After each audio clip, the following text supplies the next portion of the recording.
السلام عليكم، ان شاء الله تكونوا كامل بخير وكامل في صحة جيدة. مرحبا بكم في قناة بيت حنونة، وصفة أخرى من وصفاتي. غادي نصور لكم لا فيديو نورمالمون بإذن الله غدوة ان شاء الله رمضان. دونك نتمنى لكم رمضان مبارك، وكل عام وانتم بخير، وكل عام وانتم بألف ألف خير ان شاء الله.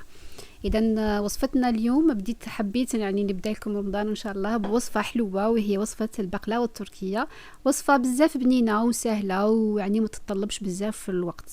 نروحوا مع الوصفه ان شاء الله ونشوفوا واش غادي خصنا.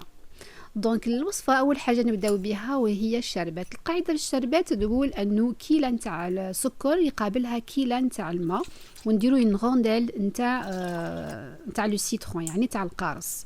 انا هنايا استعملت كيلة ونص، يعني كاس ونص نتاع سكر، درت له كاس ونص نتاع الماء، ودرت له يعني غونديل تاع القارص، يعني الليمون، ومن بعد خليته يعني يطيب من 5 ل10 دقائق. ما تخلوش بزاف فيه، يعني يطيب لكم باش يولي لكمش فريمون حسل.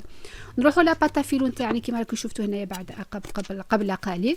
نحط لو بلاطو فوق لاباتا فيلو، وندير لو ماركاج نتاع لو سيركل نتاع البلاطو تاعي. نخلي هذوك لا بارتي غوند هذيك نخليها اكوتي، ونبقى نخدم بلي شوت. نبدا نخدم بلي شوت.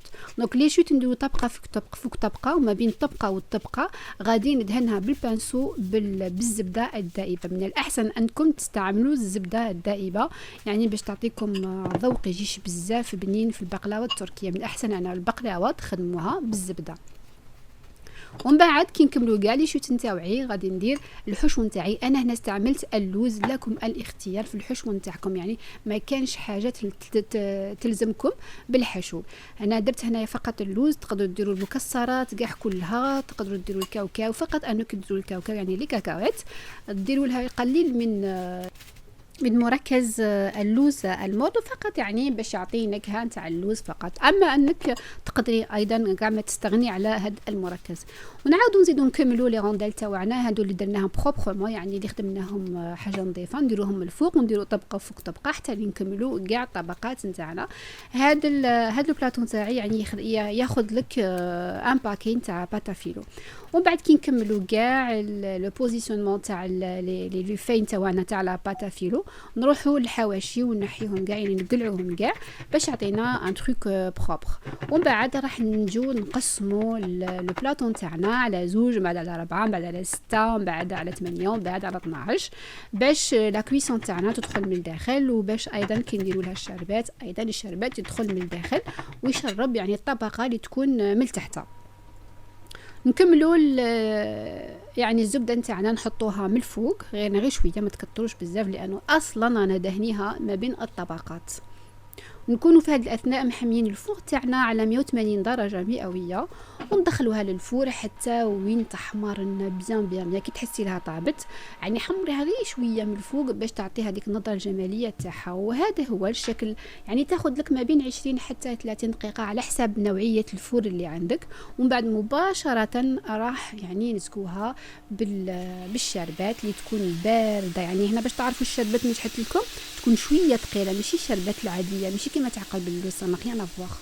يعني تاع قلب اللوز تجي شويه خفيفه على هاد الشربات تجي شويه ثقيله، يعني تشبه شويه للعسيله بصح يعني شويه ما بين وبين. دونك فوالا نشربوها مليح. انا خدات لي كاس ونص تاع شربات. ما تشربوهاش بزاف حتى اللي ما يعني حتى اللي تغونفلا بزاف، فقط سو كيل فو. دونك فوالا هذا هو الوصفه تاع، هذه هي الوصفه تاعنا تاع اليوم.